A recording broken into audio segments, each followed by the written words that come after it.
I'm gonna show you how to make my country loaf. I just warmed up a little bit of 700 grams of water in the 30 seconds in the microwave, and I've got it at 83.3 Fahrenheit, so that's good. And to this water, I'm gonna add my starter that I will show you. It has now almost doubled in size, and I could wait a little bit more, but I have guests coming in an hour, so I figured if I get it all mixed, I can probably do a few stretch and folds while they're here in the beginning, and then I can forget about it. That's what I'm gonna do. So I'm gonna zero my scale out, and then I'm gonna add 200 grams of my active starter here.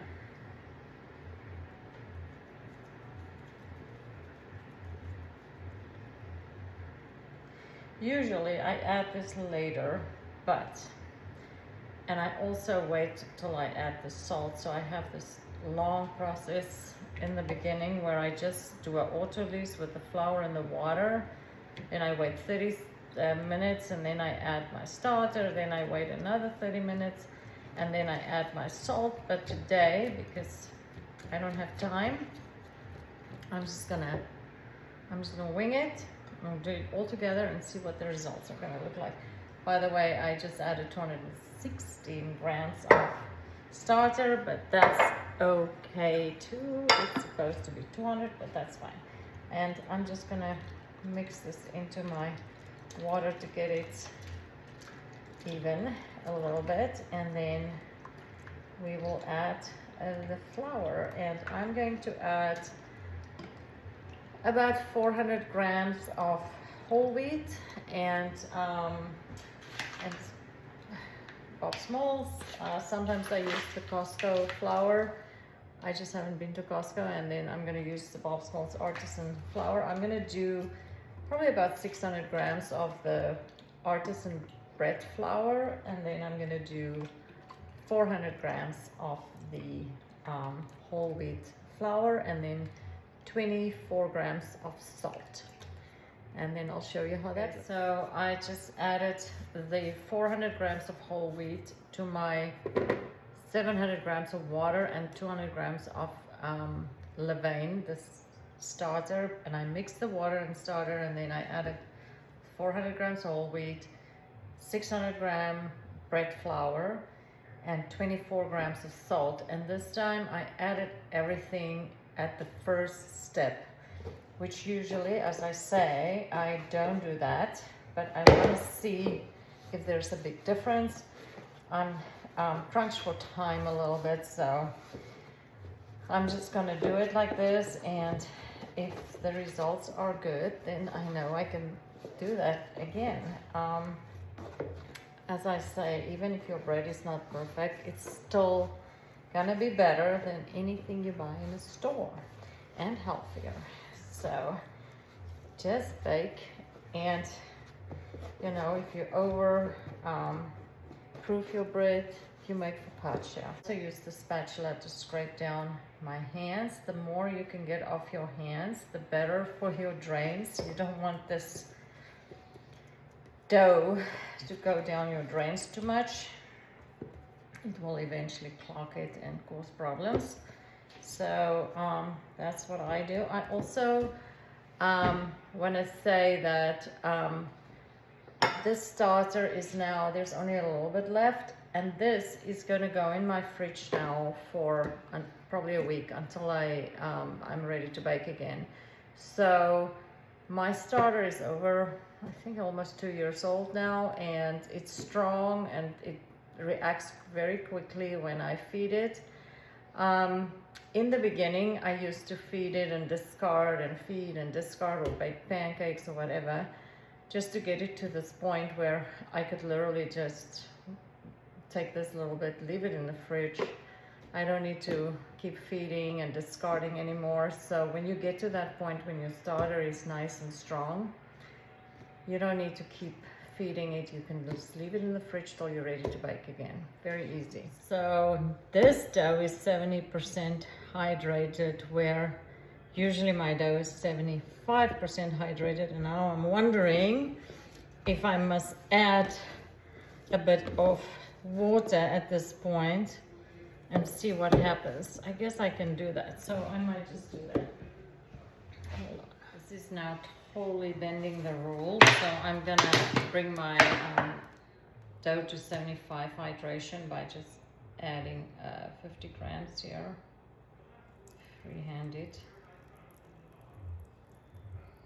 So that's what I usually do when I add the salt, and now I added the salt in the beginning, so well, just went to 52, which I'm just gonna go with that.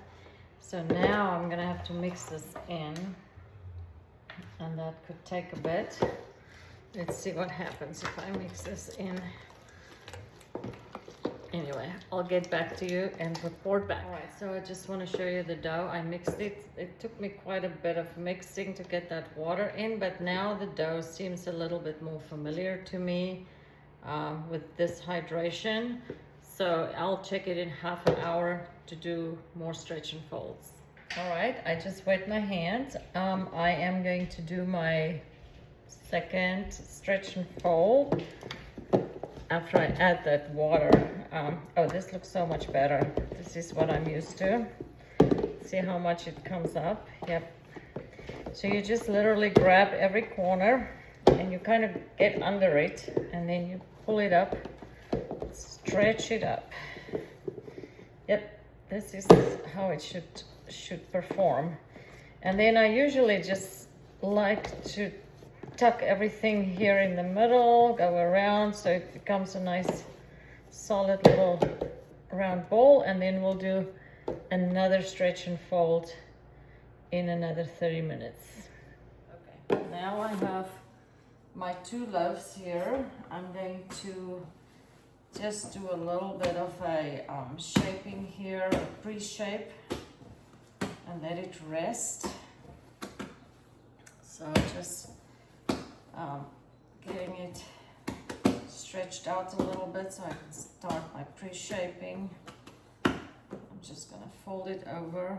I have a little dough here on my finger. Fold it over, fold, fold. Just kind of tuck it into a little ball here.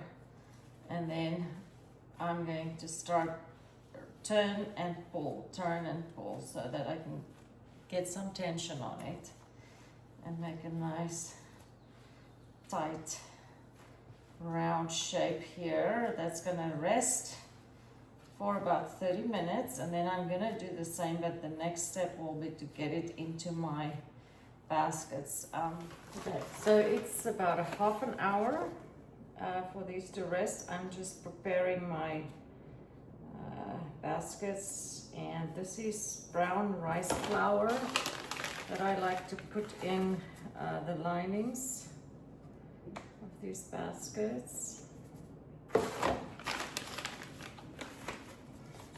And this is now going to go for final shaping into the baskets, and then we're going to cold ferment in the fridge.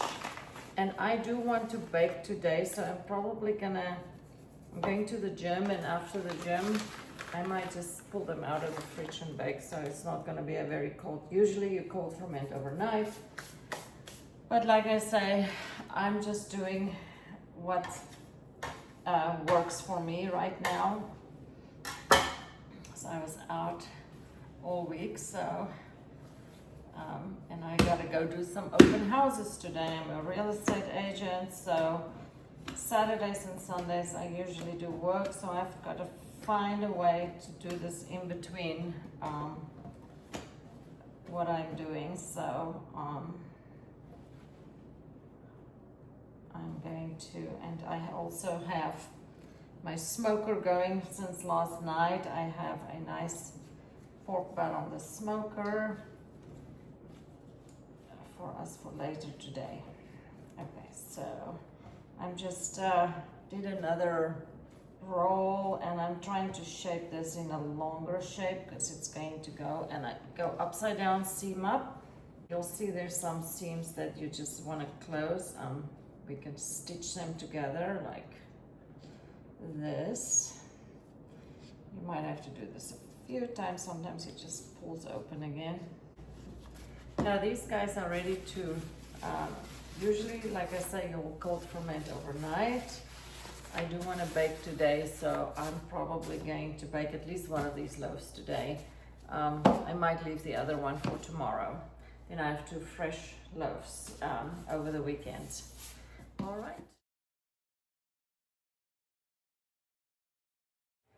Okay, my bread is done. I opened the lids, or took the lids off after 20 minutes. Then I put the oven at 450, and we baked for another 27 minutes at 450, and the loaves are done. And then I just usually like to take them out of the pans. This one stuck in there. All right, and that is my loaves right there, and you can see the ear is nice and open there, and this one too.